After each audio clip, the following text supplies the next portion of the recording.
सुप्रभात बच्चों। आज हम कक्षा 4 के पर्यावरण अध्ययन विषय का पाठ 14 फसलों का सफ़र का पहला प्रकरण खेत से घर तक के बारे में पढ़ेंगे। तो चलिए करते हैं पाठ 14 को शुरू। फसलों का सफ़र। श्री गंगानगर के एक गांव में किसान और उनका बेटा खेत में घूमते हुए बातचीत कर रहे थे। आओ हम भी जाने उनकी बातचीत। तो ये देखिए नीचे चित्र, जहाँ एक खेत दिखाई दे रहा है आपको, और उस खेत पर किसान और उनका बेटा ये आपस में बातचीत कर रहे हैं। तो चलिए हम भी जानते हैं कि वो क्या बातचीत कर रहे हैं। तो किसान के बेटे का नाम है कुलवंत। कुलवंत ने क्या कहा, पापा जी अब की बार अपने खेत में फसल अच्छी हुई है। तो उसके पापा सुरजीत ने क्या कहा, हाँ पुत्र। तो कुलवंत ने फिर से कहा, पापा जी फसल पक गई, अब इसे कटवानी पड़ेगी। तब उसके पापा ने कहा, हाँ पुत्र फसल कटवाने का सारा इंतजाम कर दिया है, तू तो गेहूँ निकालने के लिए थ्रेसर का इंतजाम कर दे। तब कुलवंत ने कहा, पापा जी गेहूँ निकलेगा तब हम इसे कहाँ रखेंगे। तो ये देखिए नीचे, जब सुरजीत ने कहा कि कुलवंत से कि तू फसल गेहूँ निकलवाने के लिए थ्रेसर का इंतज़ाम कर दे, तो ये देखिए ऐसी होती है थ्रेसर मशीन, और इसे क्या है, कटी हुई फसल से गेहूं के दाने इस प्रकार से अलग कर दिए जाते हैं। अब इसके बाद देखो, जब कुलवंत ने पूछा कि हम गेहूं कहाँ रखेंगे, तब सुरजीत ने क्या कहा, पुत्र मैं बाजार से बोरियां खरीद कर लाऊंगा और गेहूं को उनमें भर देंगे और फिर मंडी में ले जाकर बेच देंगे। तो अब देखिए, पता कीजिए और लिखिए, आपके क्षेत्र में किसान कौन कौन सी फसलें उगाते हैं। तो हम लिखेंगे, हमारे क्षेत्र में किसान गेहूँ, चना, जौ, सरसों, ज्वार, बाजरा, तिलहन और दालें आदि फसलें उगाते हैं।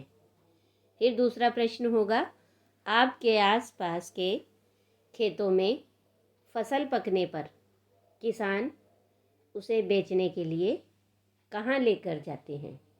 तो हम क्या लिखेंगे कि किसान ऐसी फसलों को अनाज मंडी में लेकर जाते हैं। कहाँ लेकर जाएंगे, अनाज मंडी में। अब इसके बाद तीसरा प्रश्न है, किसान अपनी फसलों को किन किन साधनों से बेचने के लिए लेकर जाते हैं। तो देखो बच्चों, आपने भी देखा होगा कि किसान ऊंट गाड़ी, बैलगाड़ी, ट्रैक्टर, ट्रॉली आदि से अपनी फसलों को बेचने के लिए अनाज मंडी लेकर जाते हैं। अब देखो नीचे एक चित्र देखिए, ये अनाज मंडी का आपको चित्र दिखाई दे रहा है। तो जिसमें विभिन्न प्रकार के अनाज की बोरियां दिखाई दे रही है। ये देखो यहाँ भी बोरियां हैं, यहाँ बोरियां रखी हुई है ना, यहाँ भी बोरियां रखी हुई हैं। तो अलग अलग प्रकार के अनाज की बोरियां आपको दिखाई दे रही हैं। मंडी के व्यापारियों को यह अनाज किसानों द्वारा बेचा गया है। यानी सुरजीत ने गेहूँ बोरियों में भर करके और फिर वो यहाँ अनाज मंडी लेकर आया और इस व्यापारी को अपना अनाज बेच दिया। अब देखिए, पता कीजिए और लिखिए, अनाज की तरह सब्जियां भी मंडी में बेचने के लिए लाई जाती हैं।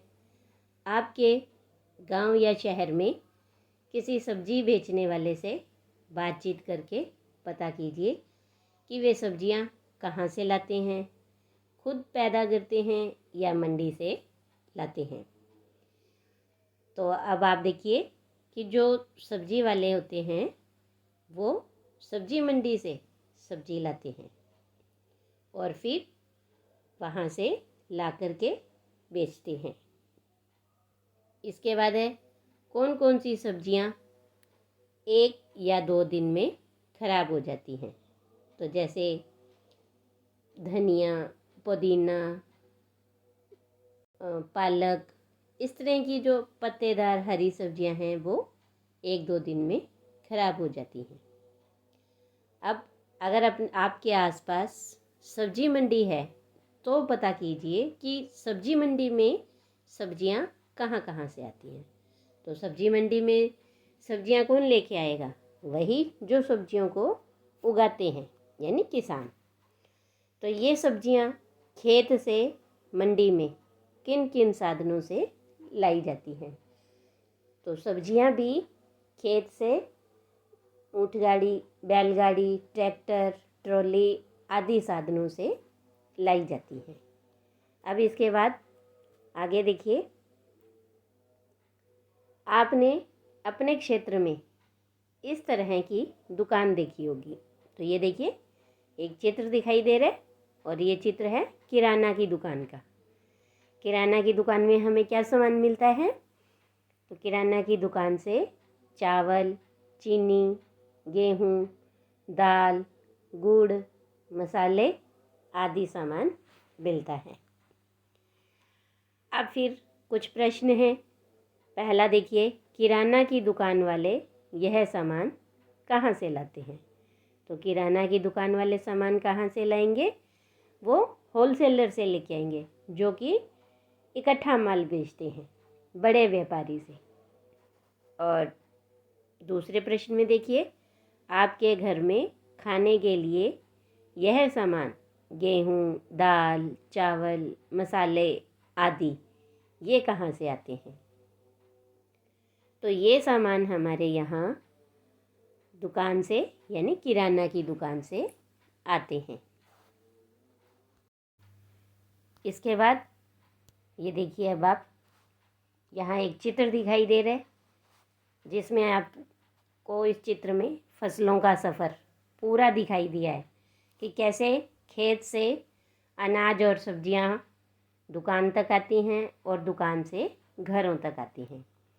तो अब आप समझ गए होंगे कि खेतों से हमारे घर तक खाद्य सामग्री कैसे पहुंचती है। तो देखिए इस चित्र को ध्यान से। जैसे आपको सबसे पहले ऊपर ये खेत का एक चित्र दिखाई दे रहा है और खेत से फसल क्या है, ट्रक में, बैलगाड़ी में, वहाँ से फसल अनाज है वो बोरियों में भरा हुआ है और यहाँ से किसान अपना अनाज कहाँ देते हैं? अनाज मंडी में। अनाज मंडी से फिर ट्रक में, ट्रैक्टर में सामान भर करके सरकारी गोदाम में और बड़े व्यापारी के पास वहाँ पहुँच जाता है। और फिर यहाँ से किराना की दुकान और जो डिपो होते हैं उचित मूल्य की दुकान, तो सरकारी सामान अपना यहाँ बेचते हैं और जो व्यापारी हैं वो अपना सामान छोटी दुकानों पर बेचते हैं। और इन दुकानों से ठेले वाले भी सामान खरीद करके गली गली जा कर के अपना सामान बेचते हैं। इसके बाद 2 प्रश्न और हैं, पता कीजिए और लिखिए। पहला प्रश्न है, खेत से घर तक खाने का सामान कहाँ कहाँ से होकर पहुँचता है?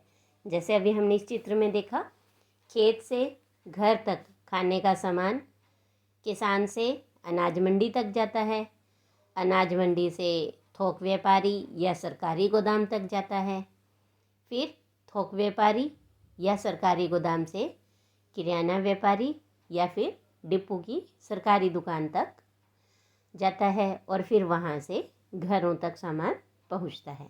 तो इस तरह से देखिए फसलों का जो सफ़र है वो कितना लंबा होता है। इसके बाद दूसरा प्रश्न है, खेत से घर तक खाने का सामान परिवहन के किन किन साधनों के माध्यम से पहुंचता है। तो खेत से घर तक खाने का सामान ऊँट गाड़ी, बैलगाड़ी, ट्रैक्टर, ट्रॉली, ट्रक, छोटी ट्रॉलियाँ, रिक्शा, साइकिल, स्कूटर और जो हाथ से रेहड़ी खींचते हैं हाथ गाड़ी, इनके माध्यम से हमारे घरों तक सामान पहुंचता है। तो आज के लिए इतना ही। धन्यवाद बच्चों।